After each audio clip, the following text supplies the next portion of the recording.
Alrighty, ladies and gentlemen, welcome to this next lesson in our ongoing series where I'm essentially trying to improve the Professo platform, which is a courseware platform that allows you to post courses and take courses as a student. So it's a platform for students and teachers, just like a Udemy or something along those lines. We're adding an evergreen functionality into it, which is essentially the ability to drip out content based on when you purchase a product. So if you sign up for a course and you go in to look at the course, the list of lessons, you'll see a few, but not all of them until like a week later or however long you want to have it. It will allow you to drip out that content. So you'll see more videos the next week and then more videos the next week and more videos the next week, or however you want to set it up. So last time we left things off, which was I think yesterday, we were looking at the teacher view of things. We were looking at in the outline section here. So we had the we were looking at the Mars rover course and the ability of when you click on a lesson, you would have the ability to add something down here, the publishing options. So we had this working. The functionality is working inside of the database. So we have the ability to read from the database these values and actually have them enacted on the course itself. So if I were to look at my courses, if I look at my courses and go to this Mars rover course, you will see that once it loads up, there are not, or at least I don't believe there will be, a whole wealth of lessons on the left-hand side. Clearly there's some optimizations I need to do here. Oh no, this one still has all the courses. So I forget where I left off with the course side of things. If I messed with the data and changed it such that we would see all of it, that's probably what I did do. If I go to my database here and go to the orders, I think it was this order. Yeah, that's right. I set the date back to May 26th of this year. So if I set to June 10th, which was yesterday, and say apply, and finish, and reload this course, you'll see that this big long list of lessons on the left-hand side will change, and you will only see the first, I forget, 6 or 7 lessons or something along those lines. There you go. 1, 2, 3, 4, 5, 6. So this is the code in action. But as you saw, I had to modify the database manually. Obviously, that's not good. So we want to change it so that the teacher can add these options themselves. So this lesson, this current stream, right now, if you're joining, is all about changing the UI here to allow for us to add these these dates, these evergreen dates to any given lesson. So it's essentially reading and writing to and from or from and to the database. So the first caveat I will leave you with, or start with, I suppose, is that I've developed a slightly unique framework for adding inputs. So I've sort of standardized it a little bit in order to make my life easy. So for example, here, when you click on this element, this video ID element, as soon as I clicked on it, it was a little,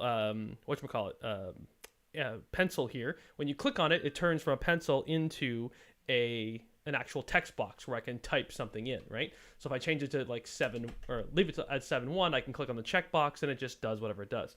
But if I wanted to, like, let's say for this one, click on it and say intro to Postman, and then put like the number 2 here, and when I click the checkbox arrow, it saves and then it goes back. So there's a slight difference. There's a little bit of built-in functionality here with the UI. I should say standardized functionality that is interactive and gives just a little bit more of an interesting interaction with the UI versus like a save button. That's essentially what I developed here. I didn't want to have save buttons everywhere. That was the concept that I was going for. So essentially, as soon as you change something, it will save immediately. Okay, so that's just a little preamble for how things are. So now let's dive into actually how we would add in something other than the release date. We want to be able to add in these evergreen dates. So this is where I need to think. And this is the point of these live streams as people join and leave the live stream. The point here is you'll see me struggle. You'll see me think. You'll see me maybe go quiet for a bit. Maybe I tend to talk a lot. That's the format of these things. I haven't done any pre-research. I just literally hit record. Let's go live, and now I'm looking at the code. So you are seeing exactly how my brain works in terms of thinking about these things. So here's what's going through my brain.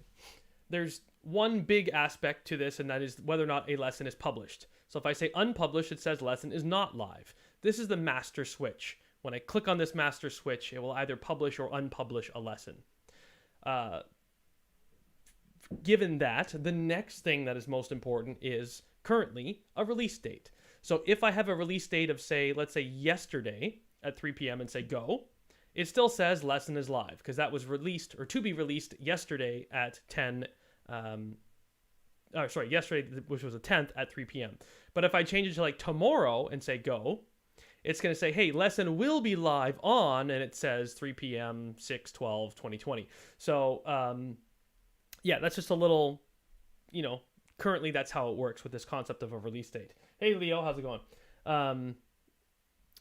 So that's how we currently have it set up.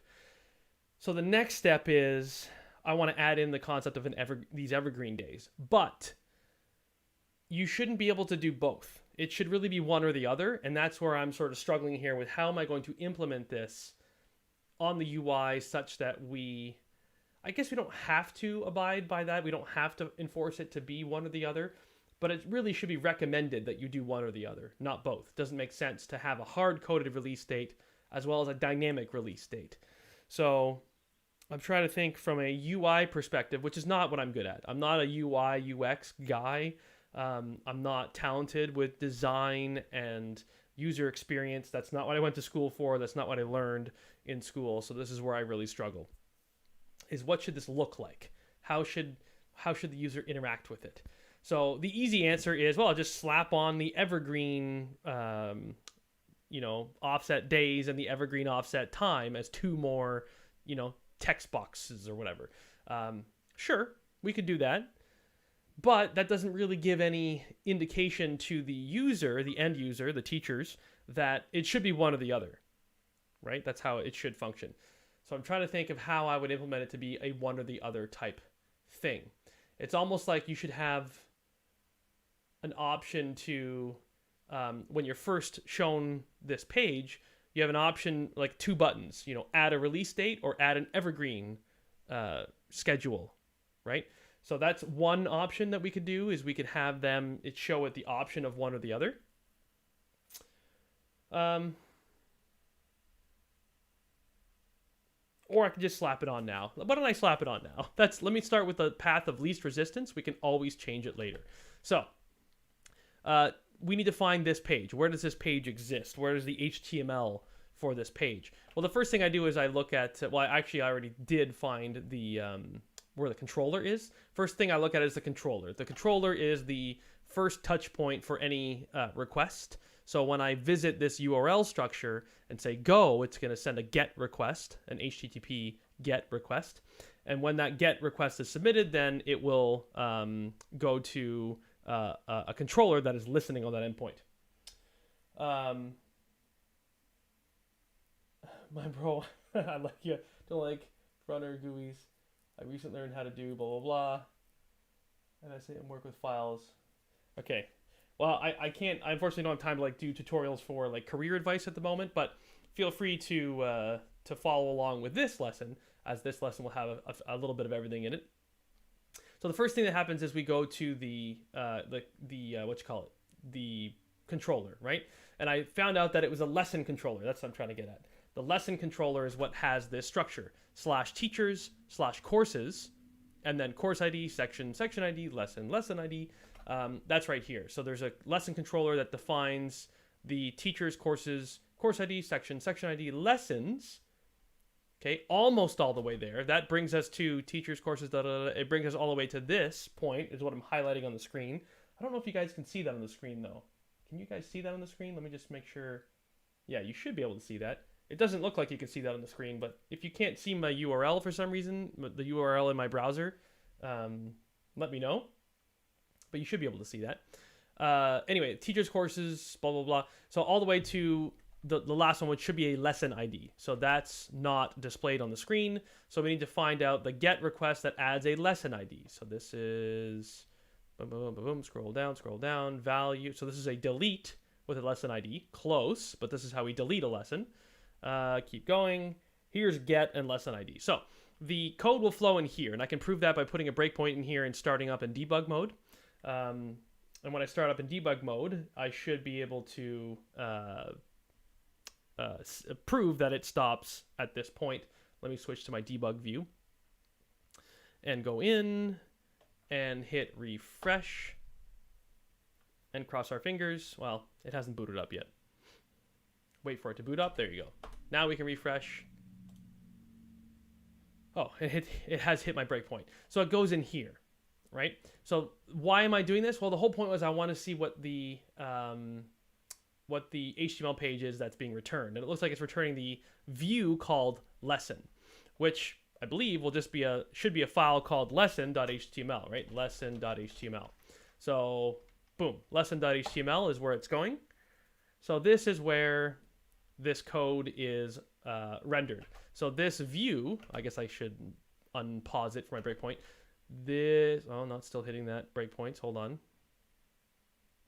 Disable, go. Oh, I got more breakpoints. Go. Undo all my breakpoints. Come on. There we go. So this view on the screen right here that you see, this is related to, oh shoot, now here it is, lesson.html. Now we're on the same page. So this is the view that is rendered. So what I'm basically going to do is I'm going to go and look on this page for release date, right? So let me type, hit Control F to do a search on this page, and we'll type in release date. Release date? Oh, interesting. It's not, oh, right, publishing options. So, okay, the other way to do this is, so release date is actually part of a fragment, which is a whole different concept that I don't want to get into right now. It's a time leaf thing.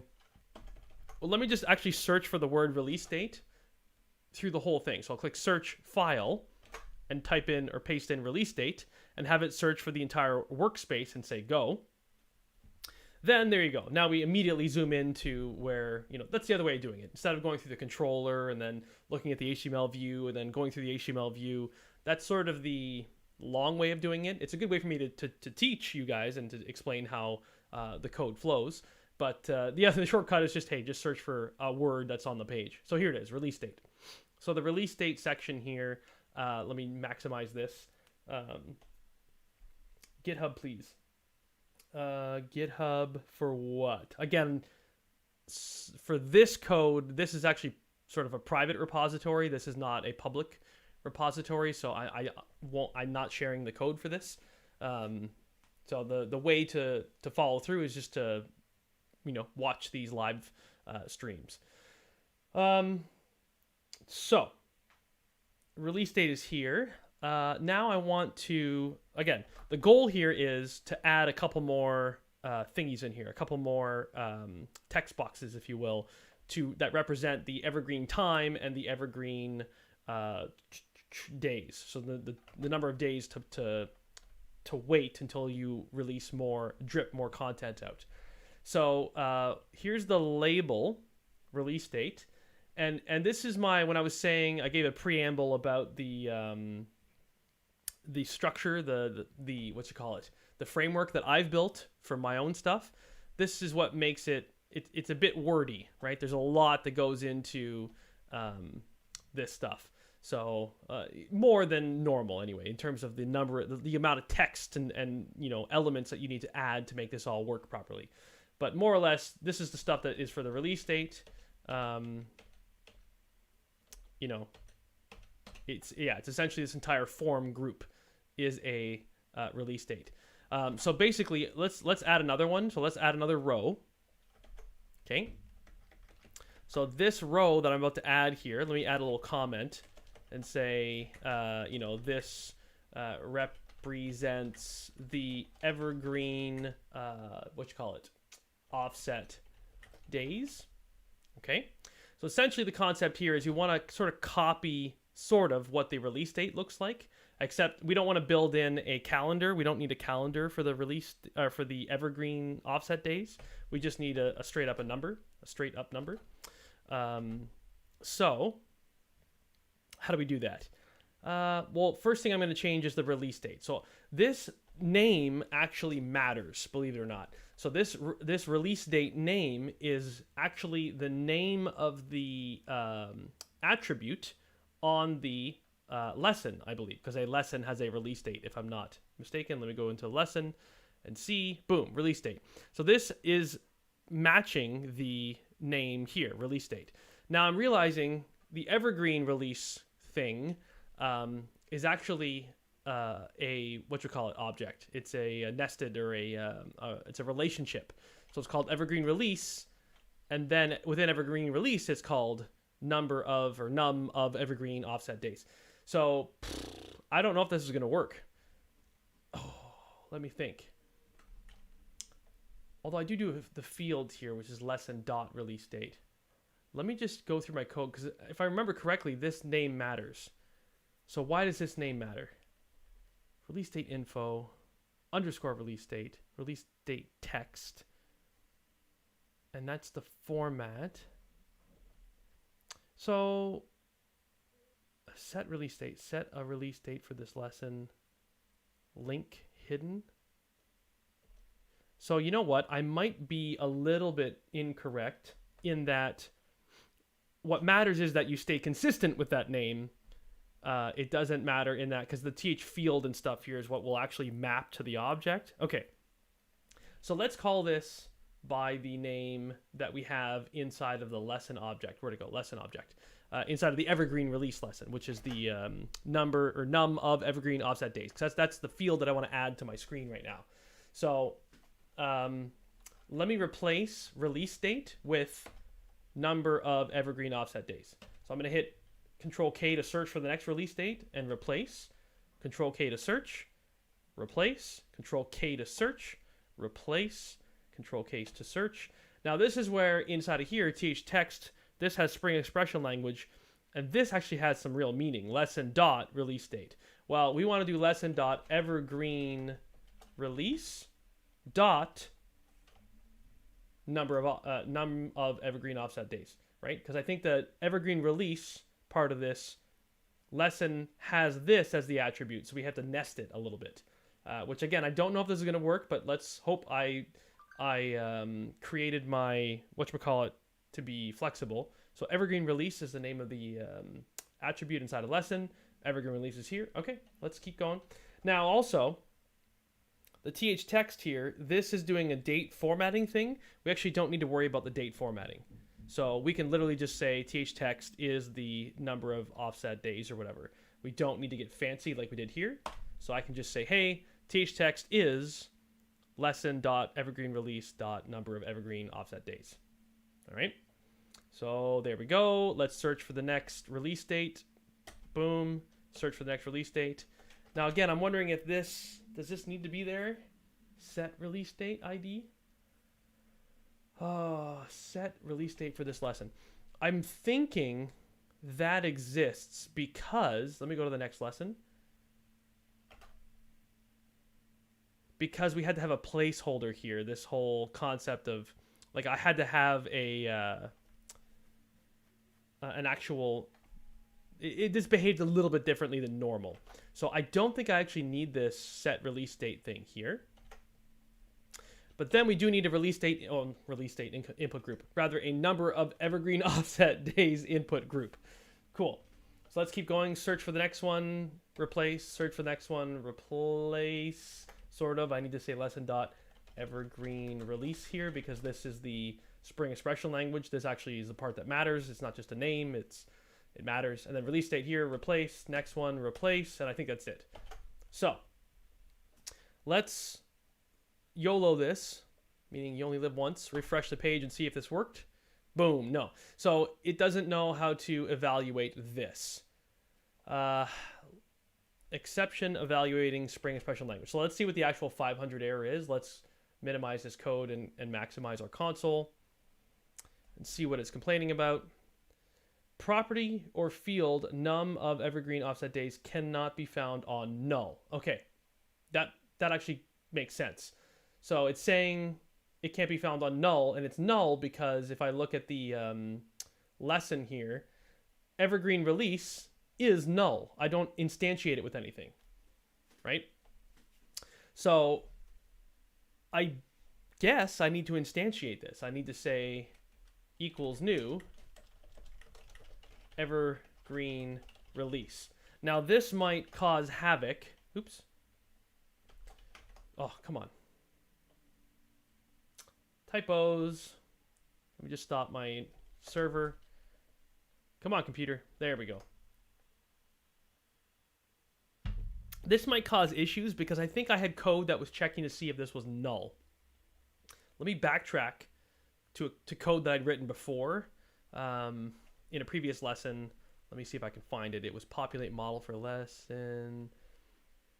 Here, I was saying as long as lesson.evergreenRelease is not null. Well, now it is not going to be null. So I need a better check for this.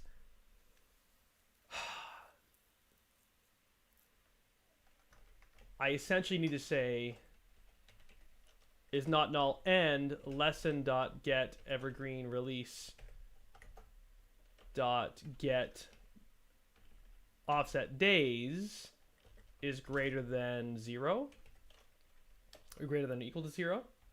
Oh, my son is outside and he's looking in right now, so I feel the requirement to wave at him.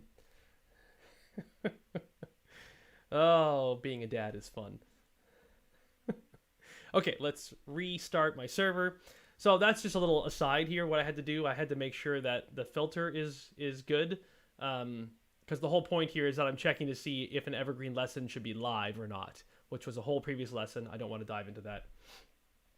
Okay, so that setting inside of lesson of making evergreen release to be instantiated as a new object should alleviate the issue of actually, you know what? There might be a better way to do that now that I'm thinking about it.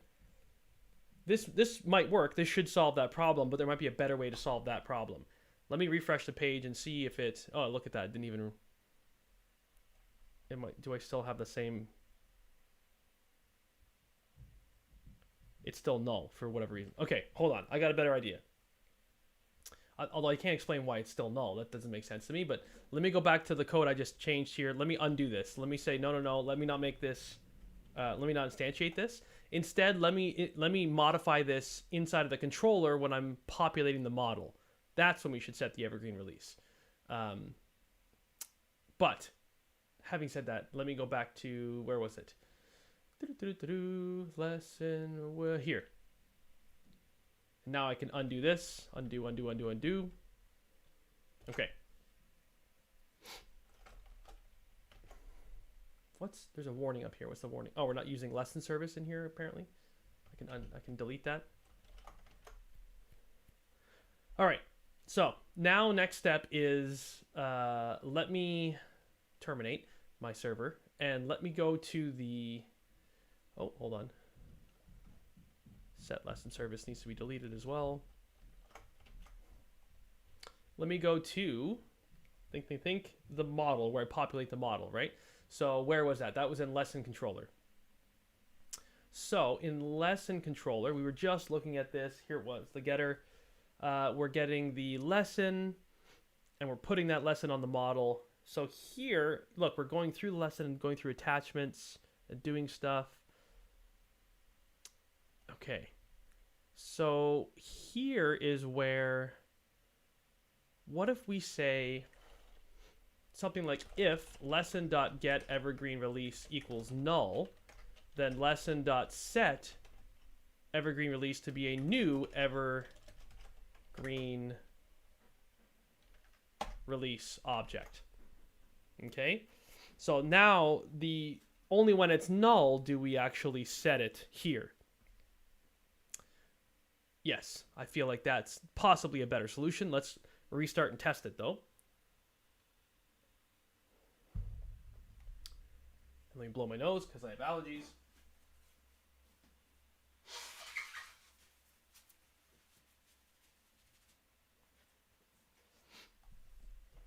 Go figure, a programmer with allergies. How original. So why is this still giving me a null error? So this is good. You're seeing me struggle here. Oh, get is live. This is something different. Okay, cool. So this is a different error message. So get is live is throwing a null pointer exception. Yeah. Wait. I say yeah, like I knew what was going on. I thought I did. I guess this comparison, this would be null. Do I really have to do 2 null checks here? That would be really... Shouldn't that just be set to 0? Or maybe -1? I don't think I want to make it negative, though. So something is not making sense here.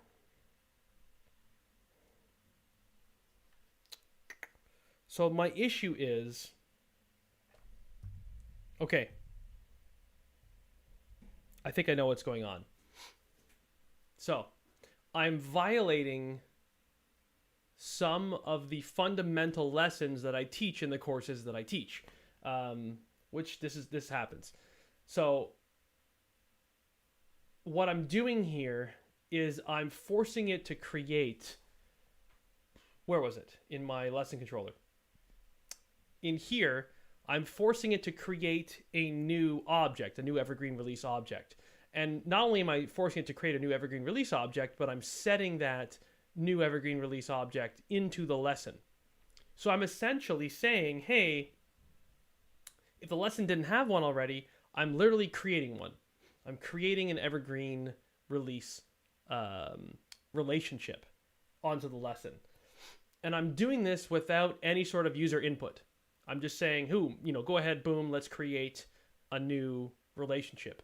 And usually when you do that, that is preceded by the user saying, I want to create a new relationship, right? So usually they are in the driver's seat for that.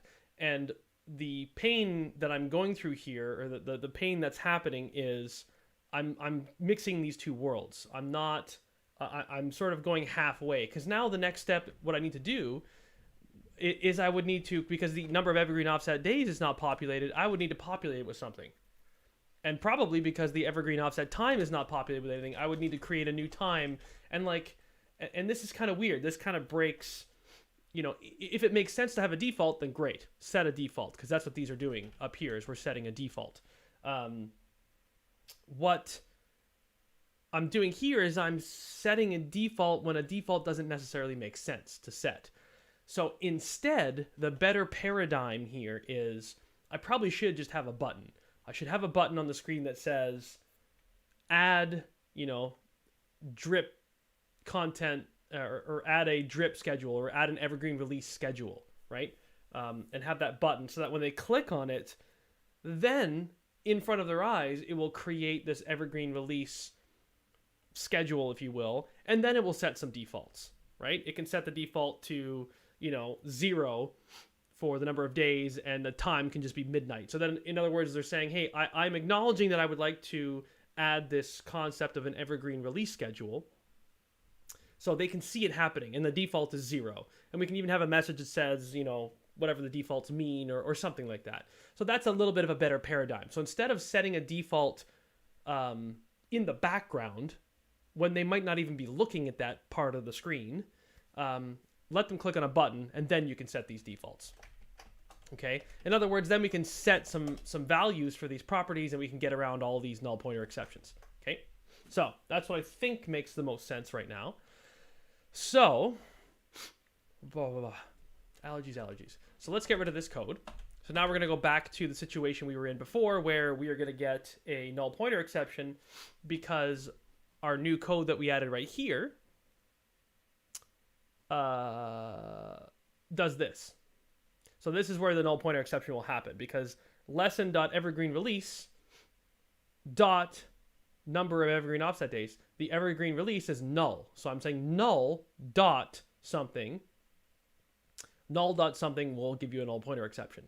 So instead, what we can do here is have a button, right? So we can have a button that says button class btn, I don't know, btn primary or info or something. We'll see what that looks like. Create evergreen release schedule. Okay, something like that. And then let me comment out this code. This code is still good. I don't want to completely delete it, so let me just comment it out. For those of you who wondered how I just did that, you can highlight the code you want to comment out and hit Control-Shift-C.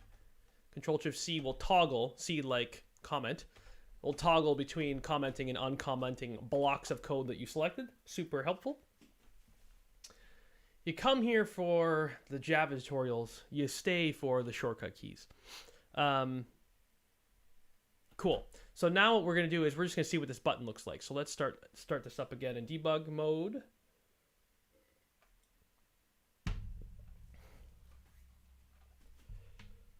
And wait. And stretch our muscles.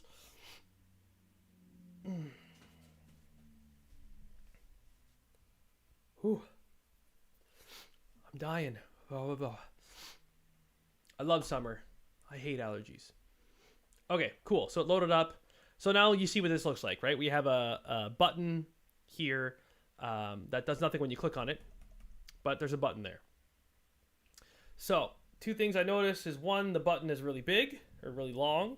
So it's really long because of the name that we put into it. But hey, maybe that's okay. But mostly it's not indented properly, right? It looks like it should go to the right a little bit. So the reason for that, and I don't, again, I would love to teach you everything, but I just don't have the time.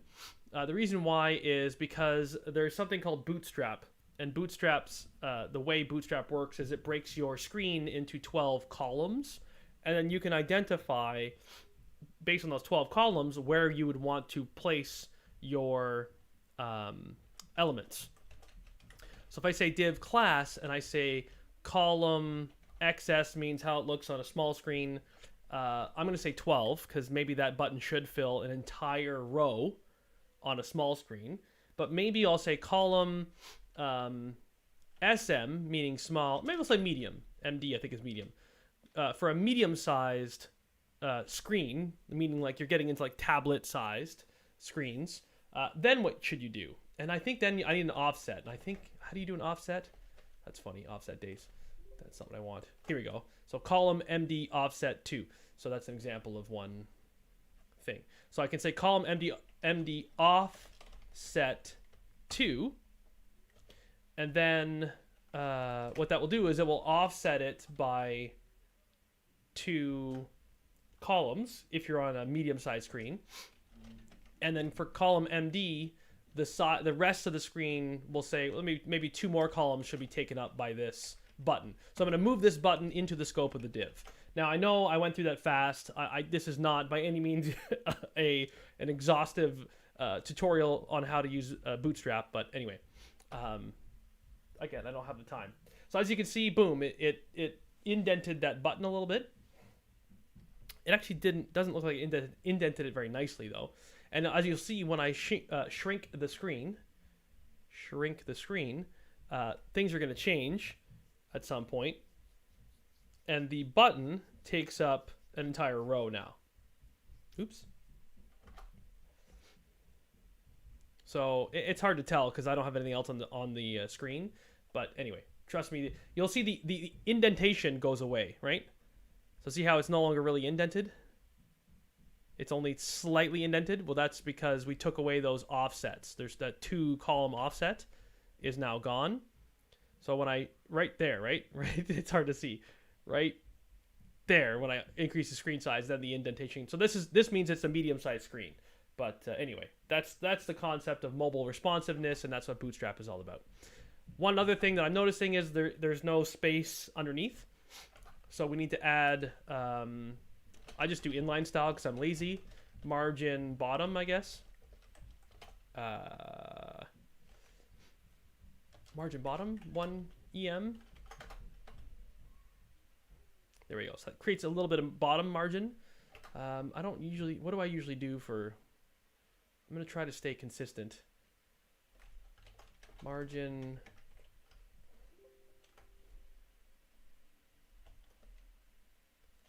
bottom, that's here. Huh, there's no margins anywhere. Anyway, I'll put a margin bottom. Okay. So, I mean, it's not the greatest positioning. I kind of would like it to position itself with the other elements. I'm not sure why it's not exactly positioned in the same way. I'm assuming it's not a matter of me saying offset 1. Yeah, because offset 1 puts it there. Offset 2, maybe have 4 columns for it instead of 2? I don't know. I don't think that would make a difference.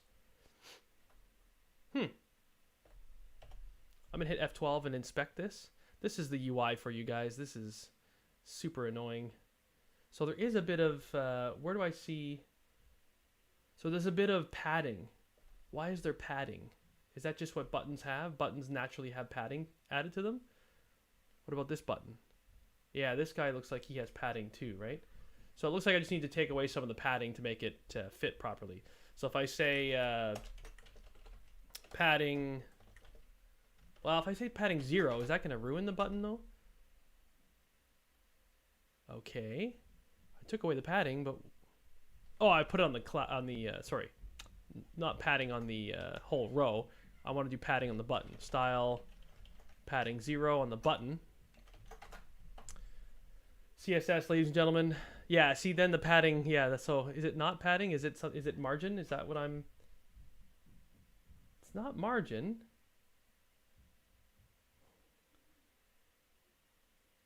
It is padding. It's left padding. If I say that's a 0, then it moves over. So what the heck? Didn't I say padding was 0? Padding left. I can just say padding left 5 pixels. But then won't it make the button look weird? Yeah, that's not...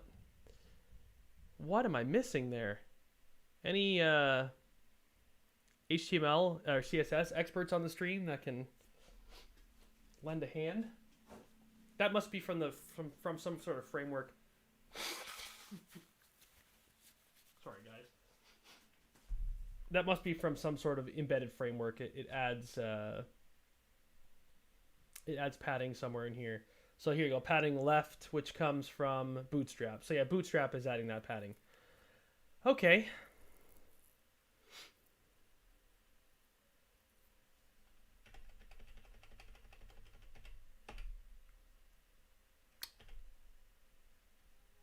It's adding it on, on the column, not on the button. Ah. That's why it looks weird. So if I override the div padding left, that might be better. There you go. Important. Close. So yeah, someone was saying in the chat, important to say this, you should get, or we should apply this padding. Because it looked like it wasn't applying my padding, but I was just putting my padding on the wrong element. So first I put the padding on the row, not correct. Then I put my padding on the button, not correct. I needed to put the padding on the column, essentially. The column div marker. Yeah, that looks better. Anyway, so we have a button. We click on the button, nothing happens. We need to make it do something, right? So that's where when we click on a button, we want it to actually create the evergreen release object, right? So in order to do that, at least in my current code base, the way we do that is I use jQuery, which, yes, I know jQuery is outdated. I could omit using jQuery and use something different, but then mixing and matching, I don't know. I'll just probably use jQuery. We'll call this button create evergreen release. So that's the ID. The reason why I gave an ID is because whether you're using plain JavaScript or you're using a JavaScript framework like jQuery or, I don't know, Angular, a lot of these frameworks use the concept of selectors. So selectors are used to grab a specific element such that you can interact with it. That's what JavaScript is all about. So that's what we're going to do here. We probably have a... oh, do we not? We might not have... Let's just say we usually have a script, some sort of JavaScript included on the page. But actually, this is a fragment, so I might have to just do it here. So script th inline. Do I need to say th inline JavaScript? Maybe not. I'll just say script type equals text JavaScript. And then, sorry, I'll use my jQuery initializer here, which is what again? Oh my god, it's been so long since I've used jQuery. How do we do that? Lesson.js. Here we go. This. God, it's been a while. Oh, wife is texting. Okay. Oh, I'm dying. So this is what we use to say that whenever we're using jQuery, we need to put our code essentially inside of the scope of this sort of initializing function. Essentially, if you don't put your code in here, what's going to happen is your JavaScript is not going to work at all. Your jQuery code is not going to work at all, and you're going to be like, why isn't it working? I thought this is what jQuery is supposed to do. Well, you need to put it in here because this will run your code once everything's been initialized. So here's where we put our jQuery code, and our jQuery code will select the create evergreen release button and then do something with it. What do we want to do? We want to say, hey, when I click on this button, I want you to do something. Okay. Now, normally this is where you'd have an embedded inner function like this, but I'm being sleek and sexy, and I'm going to use well, we call this lambda in the world of Java, so I'm just going to call it lambda. It's going to be a lambda function for no apparent reason. I'm just going to use it. So it's just slightly less text. When I click on it, I want to do something. So I'm going to say alert, hey, you just clicked on the evergreen release button, just to make sure that I know it's working, because I want to make sure it's working before I move forward. So refresh the page, click on the button, nothing happens. Of course nothing happens. That would be far too easy. So I have a syntax error. Cool, syntax error I can deal with. So it said I was missing something. I'm missing a bracket. Where's my bracket? Where am I missing a bracket? This one? This one. Boom, boom, boom. Refresh. Click on the button. Yay, you just clicked on the evergreen release button. So that's where that spider is. There was a spider. Anyway, I've been on a saga trying to kill this spider, and because he keeps getting out of my reach. I'm so easily distracted. Okay, so we've got the button on the screen. Great. When we click on it, it does something. Great. Now we know that we can put our code in here so that when we click on the button, it does something. This is where we use the concept of Ajax, right? The concept of Ajax means asynchronous JavaScript and XML, which is just a fancy way of saying, hey, you can talk from JavaScript to your Java server without having to refresh the page. That's really all that means. Leave the spider alone. I know, he's a tiny spider. It's not like I live in Australia. I'm in Canada, so we have very, very friendly spiders here. They are by no means Australia level deadly. So when I click on this, I want it to do an Ajax call. You know, I don't want to use jQuery. I really just... Anyway, whatever. Stop complaining.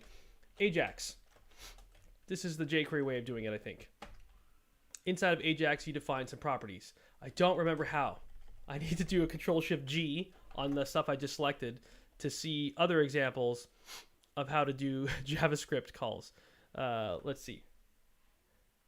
Here we go. URL, da-da-da-da, success. Okay. So I'm copy-pasting. I know, I'm copy-pasting. So... URL. So the URL that I want it to do anything with. So I probably don't want to. I probably want to post, because when I create something, you should do a post.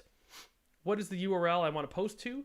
I probably want to have it post to itself, but not exactly. I want to have it post to itself slash evergreen release. So how do I do that? Do I do dot slash evergreen release? Well, really, it should be pluralized. If you're doing proper path structures here, you always pluralize your domain objects that you have in the URL structure.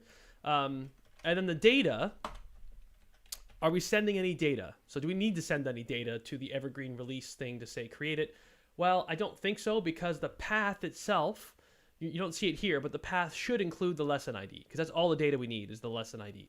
So we don't actually need to pass any data. And then on success, we can have it do something. Okay, so for now, on success, we'll have it pass back the evergreen release object, and we'll just have it do it. We'll have it do a console log evergreen release object. So that'll actually show the returned object in the console. Okay. Now I haven't made it return anything yet. There's no code yet that will make this work. Like I'm gonna do an Ajax call to an endpoint that doesn't exist right now. So basically, what's gonna happen? It's gonna give me an error. So when I refresh the page, we clear the console here, and when I click on create evergreen release, we're gonna get an error. I expected that. So I just wanted to show and make sure that it is the right path. But as I'm looking at this path, I see that it's not correct. It's missing the one thing that I really need, which is the lesson ID. So shoot. I thought dot slash would maintain that last thing. What you call it? Last element in the path. Why did it not do that? Oh, this is where I need to understand my Linux stuff, which I thought I did understand Linux, because doing dot evergreen releases, that would go back, and that's what I imagine it would output. Right? So if I go here and say go, I see it's not, so it's not keeping that lesson ID. Interesting. There's a reason for that. There for sure is a reason for that. I just don't know that reason right now. Because if I'm on the lesson HTML page, I would have imagined I would have had access to the lesson. But anyway, I think the lesson ID is right here anyway. So the lesson ID is stored in JavaScript anyway. So cool. That's all right. We can do dot slash. I'm going to change this URL structure. Instead of using double quotes, I'm going to use something called the backtick. Ooh, my breath got, or my voice got breathy. Backtick. The backtick notation allows me to do sort of like a Spring expression language type syntax, but it just says, hey, think of this as a variable. Think of this, or rather as an expression, right? Think of this as actual code instead of just text. So we can mix our text and our code without having to do string concatenating plus signs. Just makes it less verbose. So I can say lesson ID. Okay, and then I can say, I can put a dot slash lesson ID slash evergreen releases. Okay, so this should now work. Refresh, clear the console, create evergreen release schedule. So beautiful. That's what I want to see, right? So lessons, lesson ID, and then evergreen releases. Beautiful. So now we get a 404 error, which I was expecting. I was not expecting the 400. I was expecting 404. 404 means not found, which makes sense because this we just created this concept. We created this path, which ties a lesson to an evergreen release domain object, but we don't have a controller that's listening for this endpoint. So we need to create one. So why don't we go into the lesson controller and kick off something there. So this is our lesson controller. Let's create. See, I'd love to say post mapping. Can I say that here, or is my version of Bootstrap that I'm using old? Oh no, I can. I can say post mapping. Good. So post mapping here is slash lesson ID. Oh, that's probably why it doesn't have a lesson ID, because the path. Well, no, because I came in through. Anyway, whatever. Slash evergreen. Sorry, guys. Evergreen releases. Again, this is the structure. This is how these videos go. You're seeing me in the rawest possible way. So, sorry, I don't want to return public string. So if this was a view, if I was returning a view from this post, then I would be returning a string and going about my business. But remember, this is Ajax that we're doing here. This is fancier than your normal standard get post type stuff. This is JSON. We're in the world of JSON. So in order to just annotate, we need to tell it that we are going to be returning JSON, which means we need to annotate it with response body. And instead of returning string, remember, we want to return an entire evergreen release object, because that's what I'm expecting to get back, is an entire evergreen release object, because that's what we're creating, son. So public evergreen release is the return type. After return type is the method name. Method name doesn't matter. We'll just call it create evergreen release. Doesn't matter, but that's a good name. And then does it expect anything? Do we have to pass it anything? Well, yes, there's one thing, which is the path variable called lesson ID. So we need to tell it that there is a variable inside of the path right here, which was, remember, being passed in right here, 1288 inside of our Ajax call. 1288 is a lesson ID. So, oh, look at you, spider. I just want to kill you. Lesson ID is in the path, and that's what we're passing from that URL structure. Okay, so cool. Right, okay, so now this is actually pretty simple now. What do we need to do? What is the purpose of this method? The purpose of this method is to create a new evergreen release object.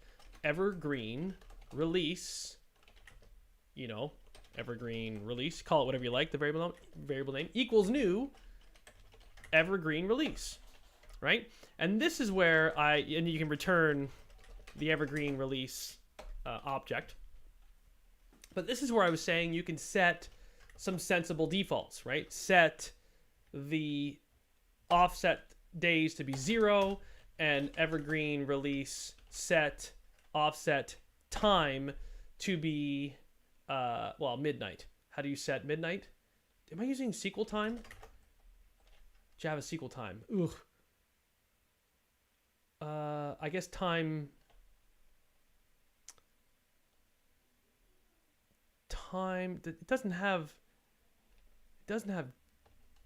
Oh, can I do that? Yeah. Oops. I'm hoping that's not going to return like a January 1st, 2019. But anyway, it might. Java SQL time? Why am I using this again? Oh, that's right. I couldn't use local time, which is the Java 8 data type, because the version of string boot that I'm using, Spring Boot that I'm using, does not support the Java 8 stuff. So I need to manually map that myself. So do as I say, not as I do. Don't use Java SQL time. Use local time, which is a Java 8 object, and just pay the price of doing the conversion yourself if you need to. I should really just do that. Anyway. Okay, so save or refresh. So now when I click on this create evergreen release schedule, a few things are going to happen. First of all, there's now an endpoint that is listening on that endpoint that I'm actually going to be posting to. Then it's going to go in here, hopefully, and it's going to create an evergreen release object, just a standard Java object, nothing special in here, right? This is a standard. Right. I also need to set a lesson ID. Shoot. And a lesson object. Okay, there's a bit more that I need to do in here, but for now, we can still test it. It's going to return an evergreen release object. So let me click on it, and it should then show it in the console if all goes well. Boom. So it's in the console. So there you go. Evergreen offset time is 1900 hours. Apparently time 0 is 1900 hours. It probably says that in the okay, so it's the Greenwich Mean Time zone, which is UTC 0. I'm in the time zone UTC -4, I think. So midnight -4 is, well, it should have been, I guess I'm -5 because it says 1900 hours. So midnight -5 is 1900 hours the previous day. So that's why it says 1900, because I'm in Eastern time zone, which is -5 from Greenwich Mean Time. So this was, remember I told you guys, this is time zones. Time zones are awful. They cause such pain and misery.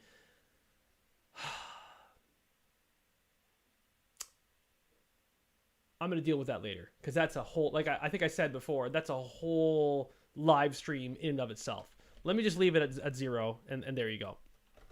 Point is, hey, look what we did. We created an endpoint, and this endpoint creates an actual object and returns that object back to Java without having to refresh the screen. This will keep on creating new objects, everything, blah, blah, blah, blah, right? So that's cool. You don't have to refresh the screen. It can talk to Java and come back. More importantly now, let me actually associate this with a lesson. So there's 2 more things we need to set. We need to set a lesson and a lesson ID for this to be a proper object. So how do we get the lesson? Well, this is where, remember, we passed in the lesson ID. So we can say lesson repo. Now, don't do this. I'm calling a repository directly from a controller. This is not good. Again, the things I teach and the things I do, not good. I always teach controllers talk to services. Services talk to repositories. In other words, a controller should never talk directly to a repository, which is exactly what I'm doing. So, no, don't do this. It's just not good code. It's not very flexible. It's not a good design pattern. It's not following good conventions.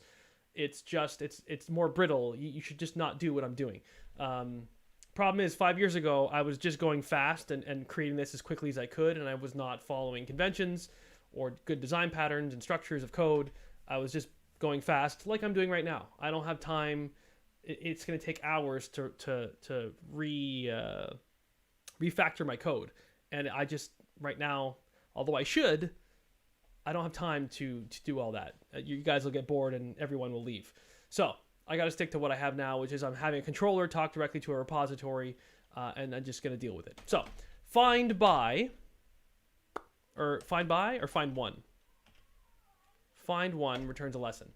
What am I finding? A lesson. I'm finding it by a lesson ID. What is a lesson ID? It's a lesson ID that I'm passing in right here. Okay?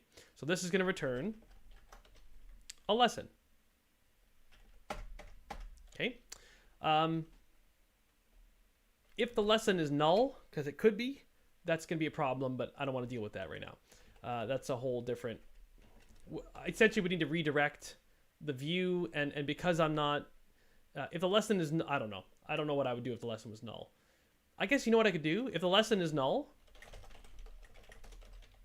I'll just return a new... Oh, I'll just do this. I'll return an evergreen release. Well... yeah, I'll just return a new evergreen release object. Maybe. I don't know what side effects that'll have, but, well, it'll still have side effects. I would need to do this. Yeah.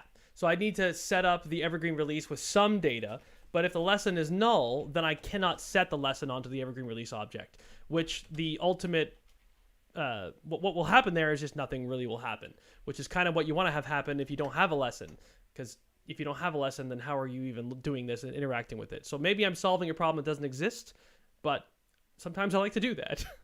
Okay, so assuming that the lesson does exist, then we set it into the evergreen release object. And then also we need to set the lesson ID, because this is a weird one-to-one relationship between a lesson and an evergreen release, and one-to-ones, you just need to do it this way. So we do it this way. And also, as a final step, we should save this. So we should do a lesson repo.save and pass in the lesson entity. Okay? Now, as I'm saying that, I'm realizing that this is a bidirectional relationship. So this goes back to Hibernate and how Hibernate works. So it's bidirectional. The evergreen release points to a lesson, and the lesson points to an evergreen release. So we also need to say lesson.set evergreen release to be the evergreen release object that we just created. All right? Cool? Evergreen release sets lesson, lesson sets evergreen release.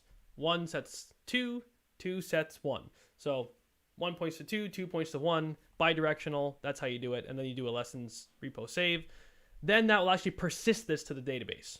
Okay. So previously when I was clicking on this button like a madman, it was not actually persisting it to the database.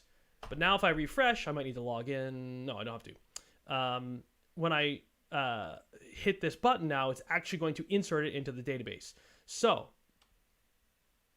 I will see that in the console over here. Let me clear my console here for the Java console. You'll see it. Let me click the button. Hopefully nothing goes wrong.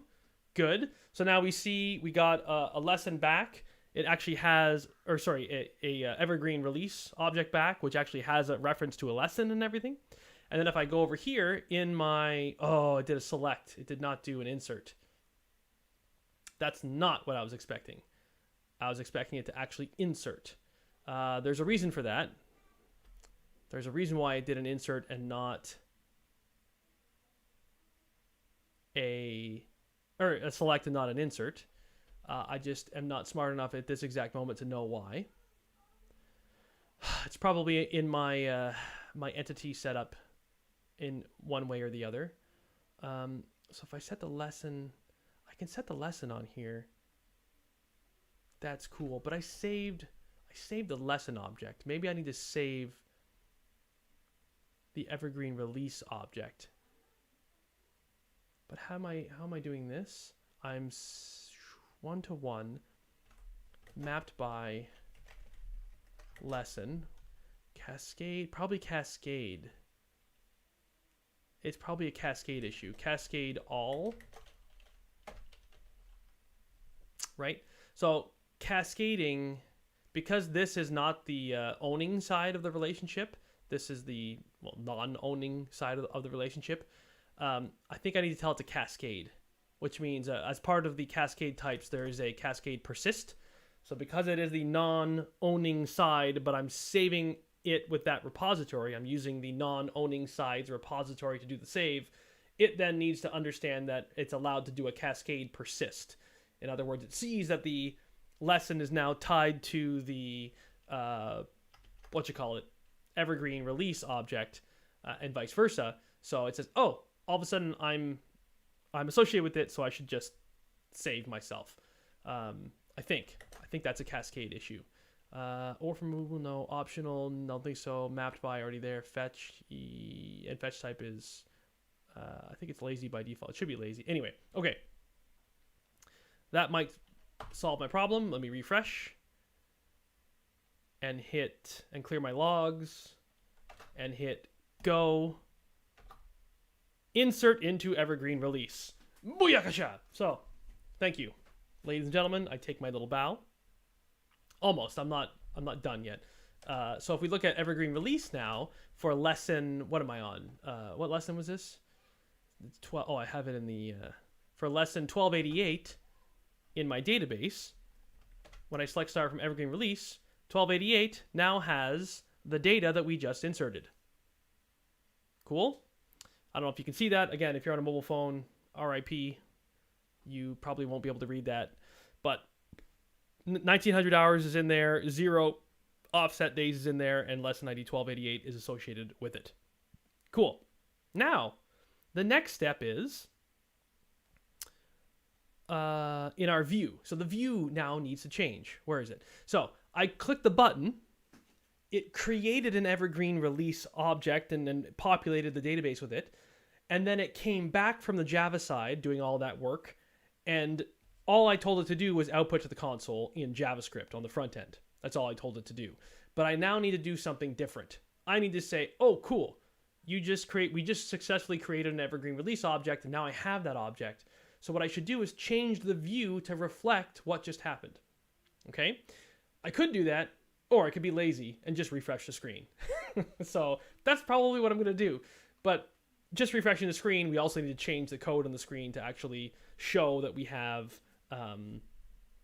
the data at hand. I realize that's a bit of a shortcut and totally taking the shortcut.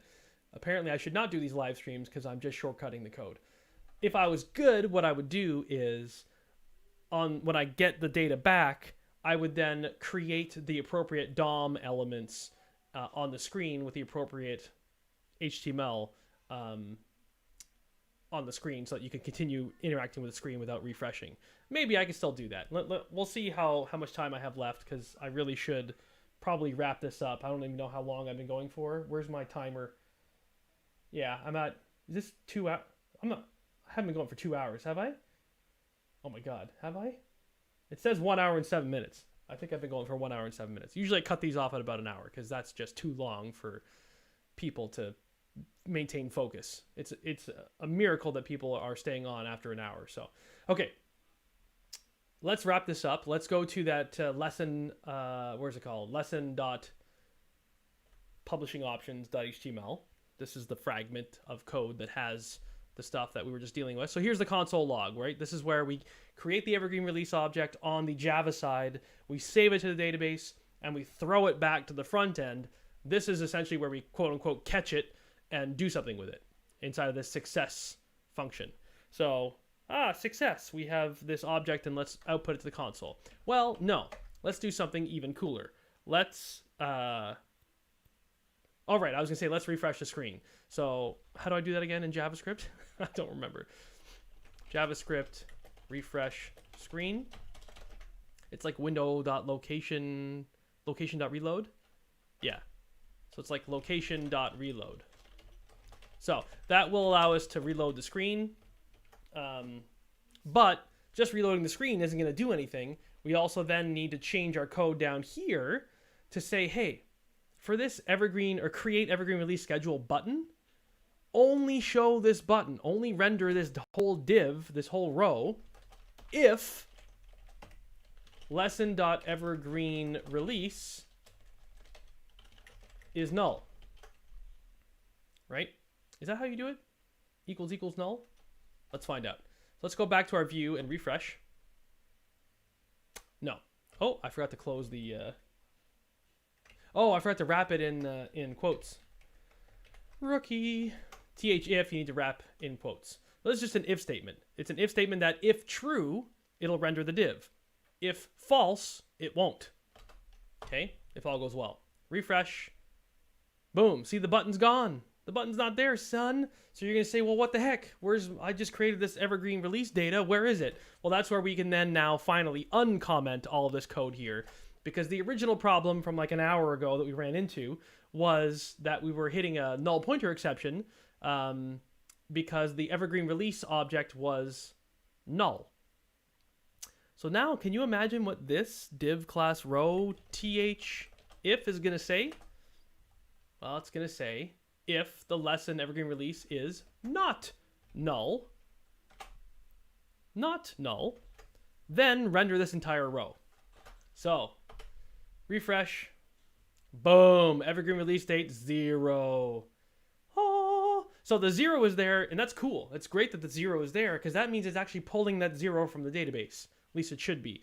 So that implies that, again, if I set up my code correctly from the beginning of this, I know if you joined the stream, the live stream midstream, you don't know what all this code is. And basically it's a copy paste of the code above, but I created it to handle the number of evergreen offset days, which, anyway. So if I did this code correctly, I should be able to click on this now, this little pencil and 0, and it should turn it into a text box. Oh, so it did, but then it turned into a date. Oh, I also called it release date.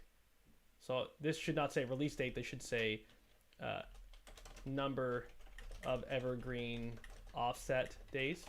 So somewhere in here, I have it rendering a calendar. I don't know where the calendar is. Where am I rendering a calendar? Tooltip. I also have an invalid tooltip here. I need to clear this tooltip out. Where the heck am I? Oh, date time. Jeez, that was really hidden, I think. So this is not a date time input. Okay. Refresh. Okay, it's 0. Click. Cool. Now it's just a text box with a 0 in it. If I type in 7 and say tab or tab out or click the checkbox, it should then save 7 to the database. This might not work. I don't remember if because this is a relationship. We're in a lesson and we're telling it to set the value of a property inside of the lesson relationship an attribute inside of the lesson. So we're saying lesson dot evergreen release dot number of evergreen offset days. So it's 2 levels deep, and I don't know if my framework handles this, but let's cross our fingers and say go. Oh my god, it's 7. Did that work? Refresh? No, it didn't. Oh, I'm so something went wrong, and I was so hopeful that it wouldn't have been good. But maybe it's simple to debug. Let's say 7. Now let's see. So I need to see what happened. So I'm going to go to the network tab here, and I'm going to see that there was a post made here, 1288. And let me scroll up a bit. Oops. Sources network 1288. So this was a post to lessons/1288. And the data that was sent was evergreen release.num of evergreen offset days, field value of 7. So this is all my framework going on here. So I have a mechanism that intercepts this stuff and does something. So should be a lessons and then a number and a post. So inside of my lesson controller, let me shrink this code down. I should have some sort of a post. I should have a post mapping for the /lesson ID. Delete for lesson ID. Get for lesson ID. I want to see a post for lesson ID. Post lesson ID attachments. So close but no cigar. Delete. Post for blah blah blah. Post for lesson ID. Okay, so this is where that code goes.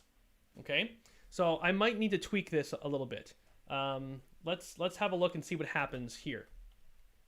So I put a breakpoint in there. You didn't see that, but I did. Let me put a breakpoint in and say change it to 8 and hit tab, boom, and hit my breakpoint. So again, I know this because I built this a while back. This is how it works. I have this. It automatically posts to the lesson ID endpoint when you're inside of that page. That's just how my text boxes work when I click on the checkbox or whatever. So it loads up the lesson. It loads up the user. It makes sure that we have some sort of access, security access.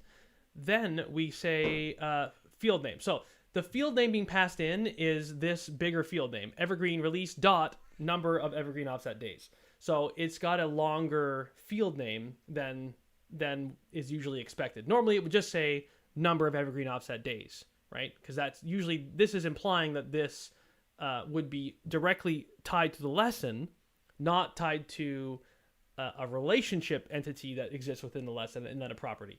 So anyway, the field name is long, so this if statement will not be true, so it'll skip all this. And then it goes into, this is the pièce de résistance. This is the magic. This is where the beauty happens. This is a very generic service that I created that handles a lot of this stuff. So, save helper. This is very generic and very crazy code, so I don't expect you guys to fully follow along with this if you are trying to and you are fairly new to Java. There's a stuff called reflection. Java reflection is happening here. So look, I am looking for the period. I am looking for a period. So that's a positive sign. So the field name, it did successfully extract number of evergreen offset days as the field name. So that's cool. I'm capitalizing that field name, and then I'm going to go through the methods of the class and iterate through them in order to do what it is that I want to do. So fair enough. I think, and this is just not going to find a method. It's not going to find a method that matches the name of this field name. It's going to look for a setter method, set number of evergreen offset days. And I can tell you that there's no set number of evergreen offset days on the lesson object or lesson class, because that's currently what I'm looking at. So this is just not going to find one, right? So what I'm going to have to do is tweak it. I think this is where I need to tweak it. So let me just let it play through. So I don't need to modify the Ajax service, but I do need to modify stuff before I get to the save helper. So instead, I think I need to say else if, because I'm doing an if over here saying if the field name equals blah. I need to say else if evergreen, or rather the field name dot starts with evergreen release dot. So if it starts with evergreen release, oh my allergies, then do something special. And is this gonna work? Let me think.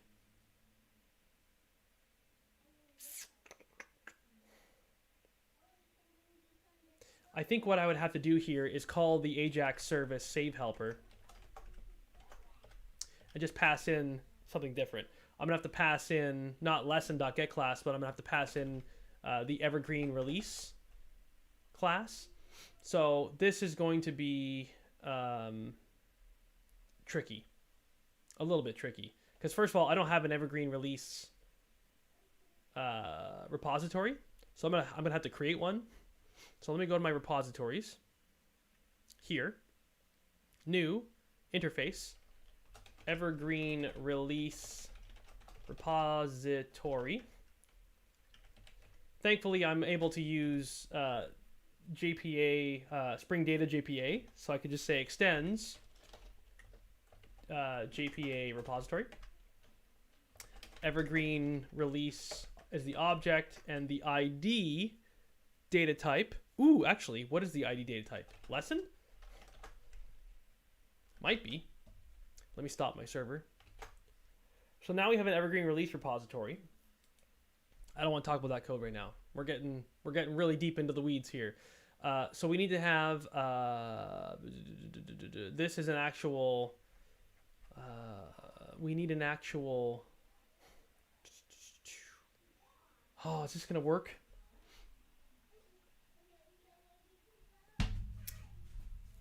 We need an actual instantiated object of the class. Here, because it actually has to do operation, and the in this case the domain object that we're dealing with is the evergreen release domain object. But what's being sent to us right now, we don't have that. Well, I guess we could get it though. Yeah, we can get it. When I say lesson repo.getLesson, I can probably modify this to say select L from lesson L where blah, but I can also say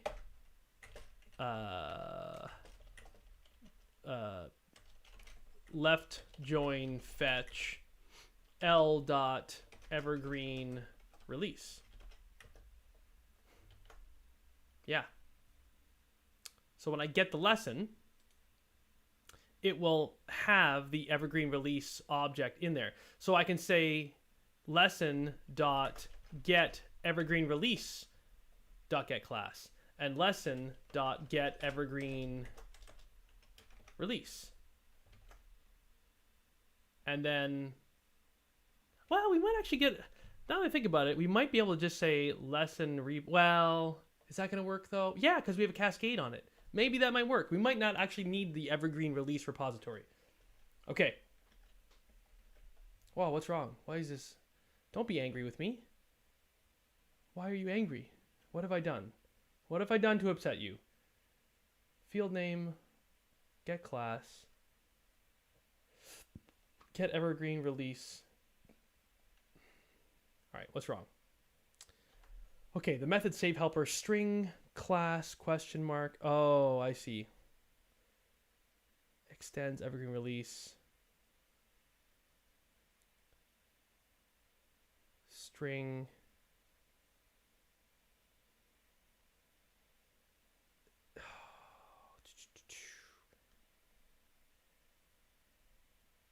So it wants me to change it to what?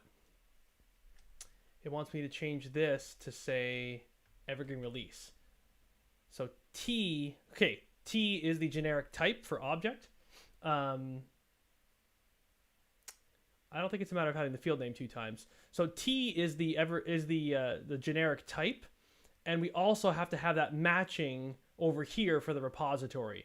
So yes, we do need to have an evergreen release repository because I'm passing in an evergreen release class here for the type, but I am passing in a lesson repository, which is not, it does not have defined inside of it, inside of the lesson repository, the generic type here is lesson. It's not evergreen release.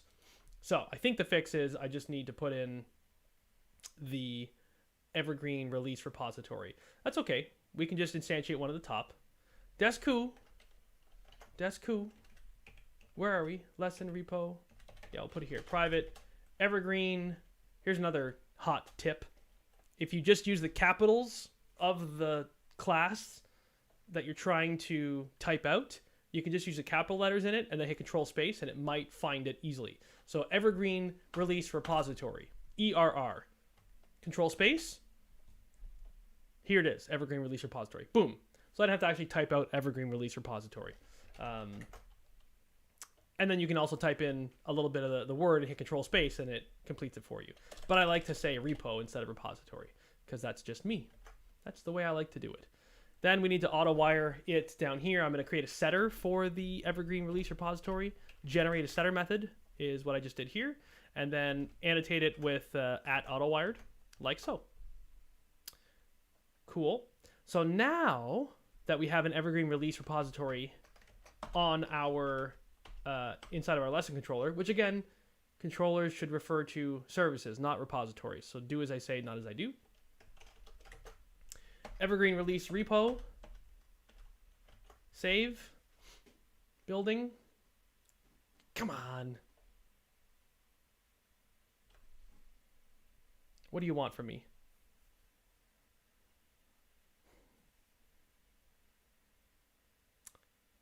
String class T. I wonder if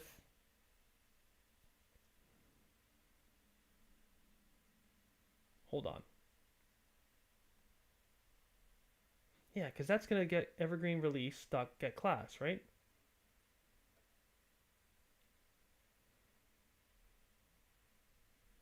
I don't have to like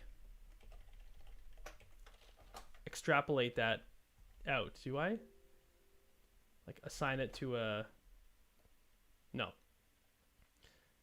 Because let's compare. I mean, field name, lesson.getClass, evergreen release.getClass.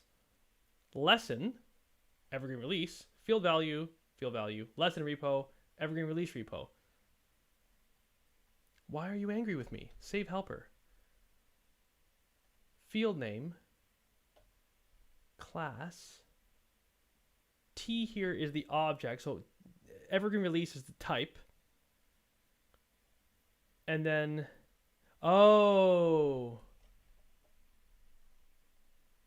here it's specifying long. I hard-coded long in here for some reason. Why? Why did I hard-code long in there as the, because the evergreen release, I'm not using a long as the, primary key. Because I think the primary key is the entire lesson object, I think. I could be wrong. Let's see. Where do I use repo? Do I just say repo.save? Can I change this to be a wildcard character? Because it's not always long. Can I change it to be a wildcard and not break anything? Yeah, there you go. So now it resolved, is resolved. The compilation error is resolved. Okay, so we're going to see if this works. So first things first, let's try to boot it up and see if it doesn't break everything. I really got to wrap this up, ladies and gentlemen.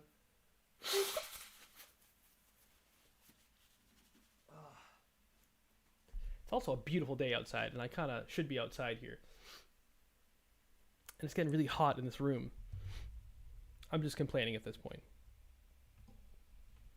Thank you, by the way, for the 5 people who are still here and watching.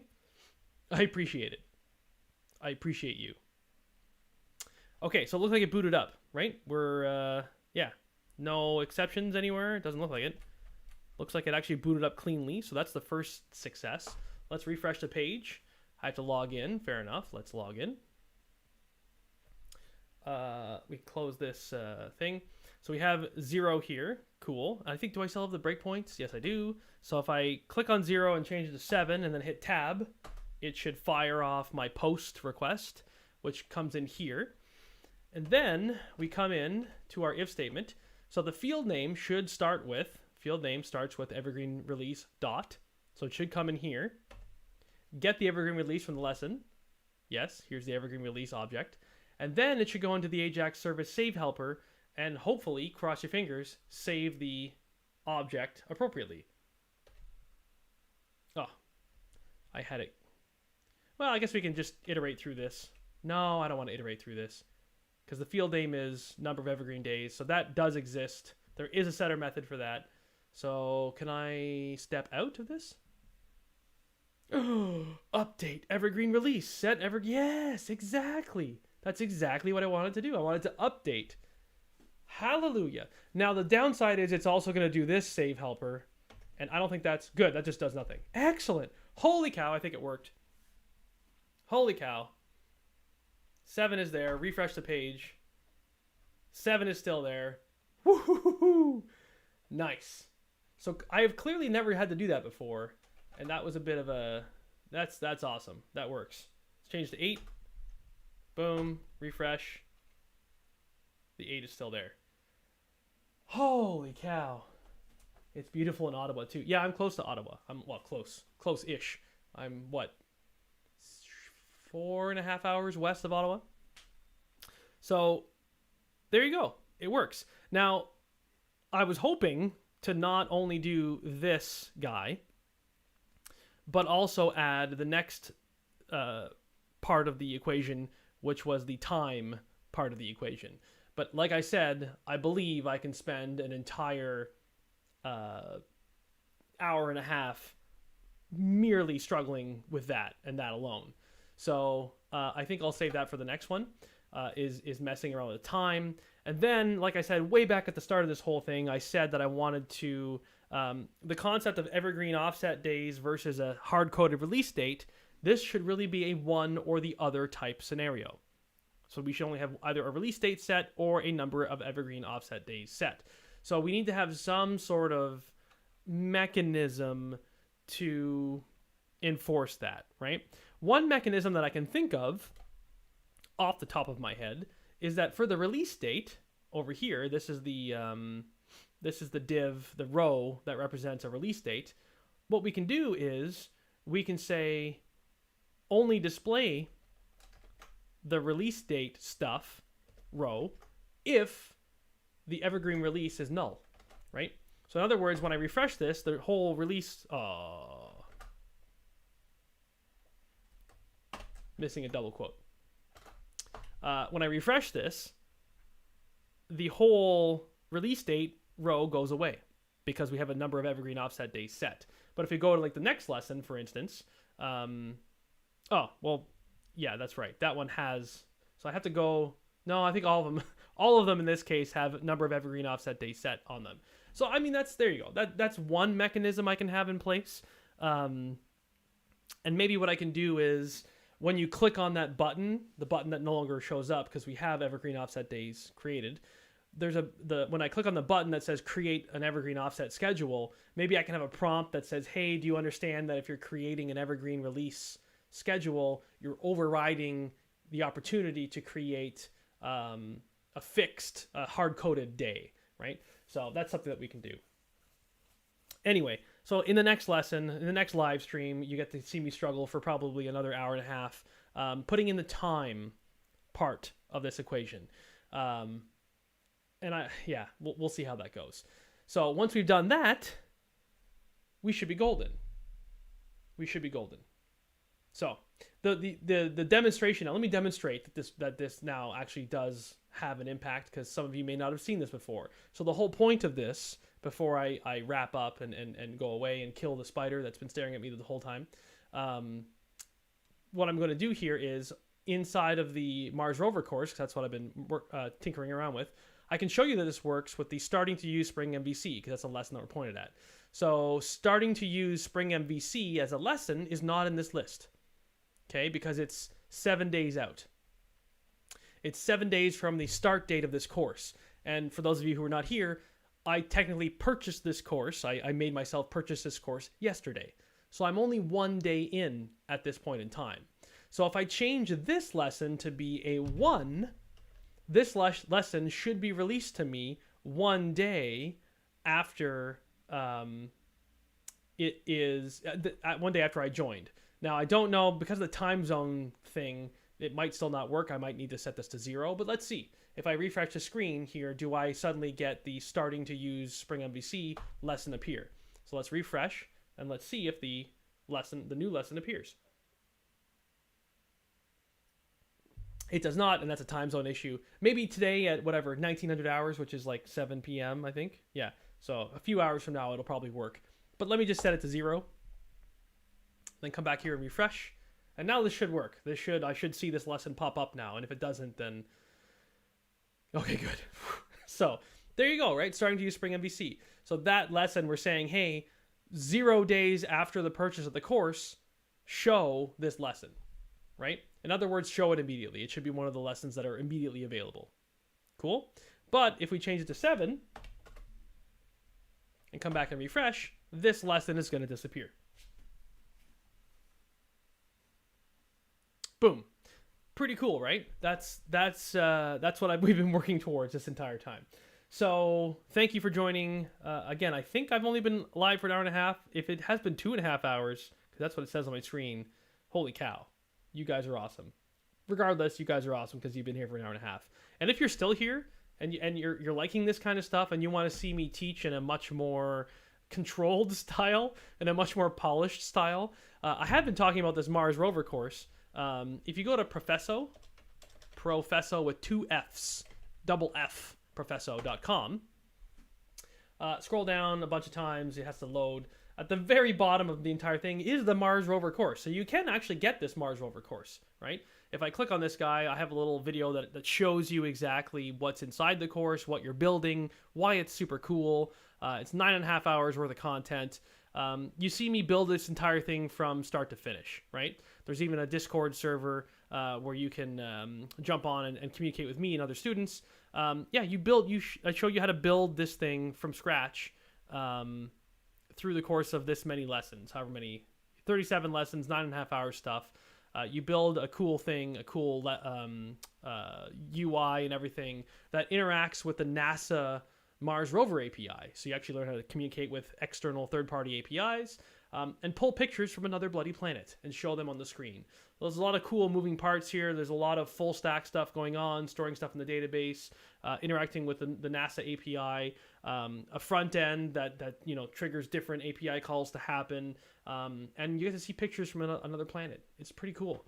I'm very proud of the course. So if this kind of lesson that we're doing right now floats your boat, check it out. Professo.com, Mars rover API. I can just paste it into the chat because I guess that's the easiest for you guys.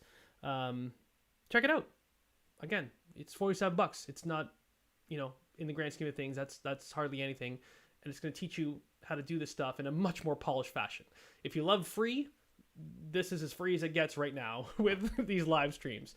Problem is, it's just not as polished. So up to you, whatever floats your boat in terms of your learning style. I welcome anything and everything. So thank you very much for watching. I look forward to doing the next live stream. Hopefully tomorrow, but probably not because I'm actually on full daddy duty tomorrow.